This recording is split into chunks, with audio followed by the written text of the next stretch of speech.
说到量子，大家可能并不陌生，什么量子通信、量子计算、量子成像等等，一些方面都有量子技术的支撑。今天我们就着重讲一下量子通信，以及我国是怎样将量子通信从32厘米突破到4600千米。据央视新闻1月8号的报道称，中国科技技术大学成功实现了4600公里的量子密钥分发，这标志着人类从此前32厘米的传输距离一下子就上升到了4600公里。那么中国电子科技大学的量子通信究竟是怎样做到的呢？首先我们来说说量子通信里最重要的量子。量子其实就是所有具有质量以及能量的最小单元体，由于其具有不可分割等特殊性能，因此科学家们利用了它的特殊性，能将其运用到信息传输上，这也就是我们口中所说的量子通信。其中量子通信最重要的就是量子密钥，这种密钥继承了量子的众多优点，因此在科技领域上尚未发现能够破解它的方法。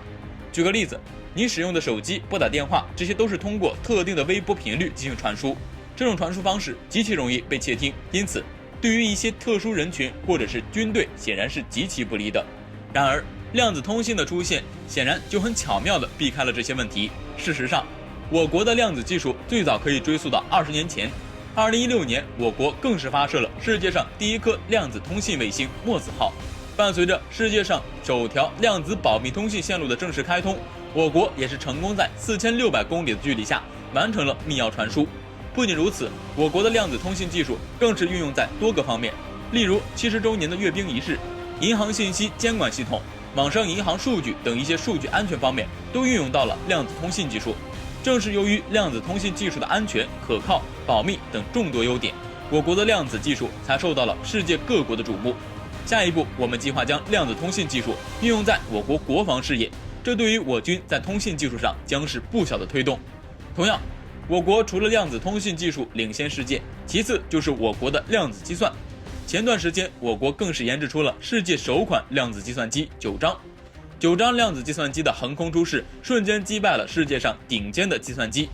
例如，在9章出世之前，美国的顶点超级计算机能够达到20亿亿次的计算能力，而9章计算机的计算能力却是它的10的14次方倍。可想而知，我国的量子计算机的计算能力达到怎样恐怖的地步。此次量子通信技术成功将29年前的32厘米提升到4600千米，这可以算得上是我国在量子技术上的又一大突破。伴随着量子技术的不断深化，我国或许还会有更多运用量子技术的杀手锏亮相。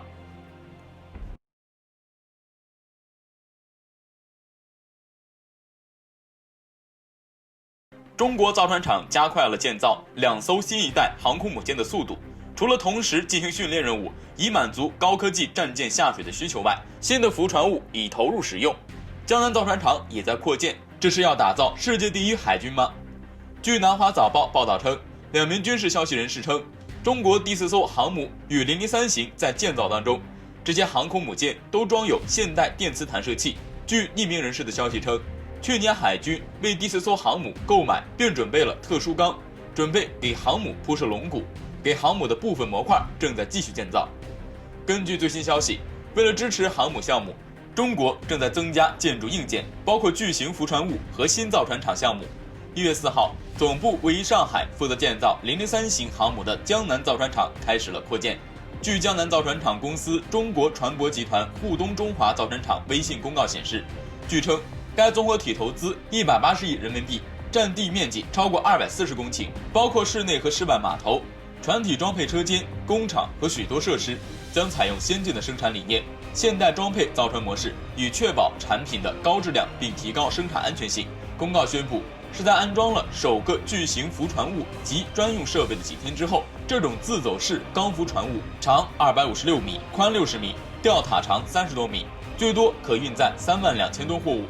中国海军的075型两栖攻击舰、071型两栖登陆舰以及054A 型护卫舰都是在沪东中华造船厂建造的。如果新船厂投入使用，每年将可以生产6艘高级军舰。南北早报引述一位军事消息人士称，解放军海军的训练已经过时，当舰艇下水但船员尚未完成训练时，这将是一个主要的问题。这就是为什么尽管去年天气条件恶劣，海军仍继续训练的原因。而在新年伊始，截自2020年12月29号开始，中国海军海南岛沿海地区同时进行为期10天的演习。军事观察家说，硬件和海军训练的建设表明，面对许多人，中国正在突破以完善其造船和人员技能训练，同时也在应对各种国内外的挑战，其中最明显的就是与美国的紧张关系。军事专家周成明表示，由于传统和非传统安全挑战的增加，解放军承受着巨大的压力。军事专家吕礼师指出，中国需要更多的空间来建造新的军舰，因为上海现有的造船厂太拥挤了，所以浮船坞和设施扩建证明了这一点。中国已经拥有世界上最大的海军。美国国会研究服务局在上个月的一份报告中预测，到2030年，中国将建造近70艘新军舰，这将使战舰总数达到420艘。据南华早报报道，中国计划到2030年至少建造4批航空母舰，成为仅次于美国的世界第2大海军力量。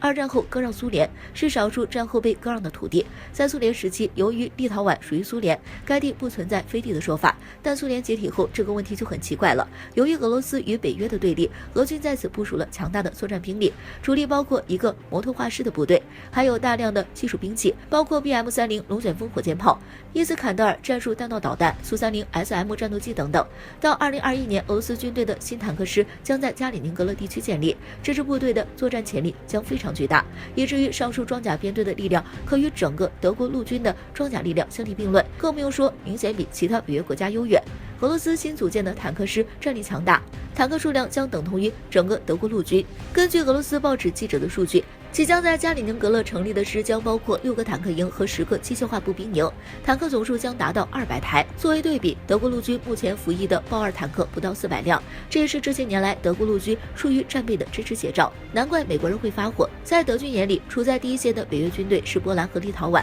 而作为支援力量，德军只要跟在美国第1装甲师后面打下手就可以了。德国省下了大笔的军费，却得到了全欧洲最好的经济建设成果。毫无疑问，加里宁格勒在俄罗斯西部边境地区的防御中起着重要作用。这里地幅宽阔，能够部署足够数量的陆军部队，并有能力影响欧洲每场战争的进程。新的坦克师由1个坦克团和3个机械化步兵团组成，这样一来，总共将有10个机动步兵营和6个坦克营以及多个配属单位组成，包括特种部队和火炮。俄罗斯军队还计划为该师装备最新的坦克，包括 T72、T3M，6个坦克营有近200辆坦克。波兰的坦克数量已超过600辆，但质量参差不齐，包括200辆豹2，剩下的都是 T72和类似的 PT91。根据英国军事专家尼古拉斯·德拉蒙德的计算，到目前为止，俄罗斯是坦克数量的世界领先者。根据该指数，第2名是美国，第3名是中国。但俄罗斯的坦克方面的作战经验极为丰富，不是波兰可比。而俄军彪悍的作风，更是令东欧其他国家的部队望尘莫及。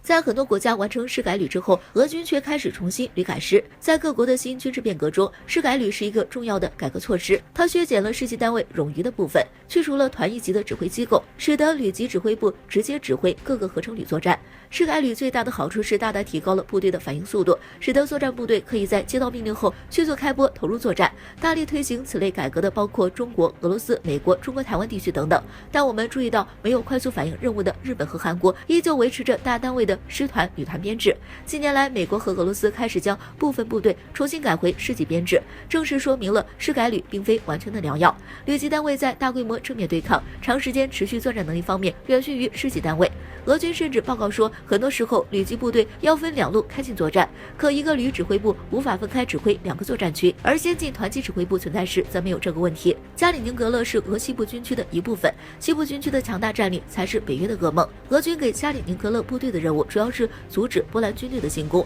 固守待援。俄西部军区拥有强大的3个集团军，第6集团军位于圣彼得堡，随时准备侵入拉脱维亚和爱沙尼亚。而第20集团军位于白俄罗斯附近，可以直扑加里宁格勒，将立陶宛和波兰截断；而第1集团军位于乌克兰附近，可以从东部威胁波兰。整个西部军区拥有700辆坦克、2300辆装甲车、600门自行火炮、700门牵引火炮、300门多管火箭炮、400具防空导弹系统、48具战役战术导弹发射装置，储存基地储备有几千辆的装甲车辆。西部军区是地面防空力量最强大的，拥有俄罗斯全部38个防空导弹团的22个。这个庞大的力量才是加里宁格勒最大的支撑。正是由于有着强大的陆军兵力，俄军才不会畏惧任何力量对加里宁格勒的威胁。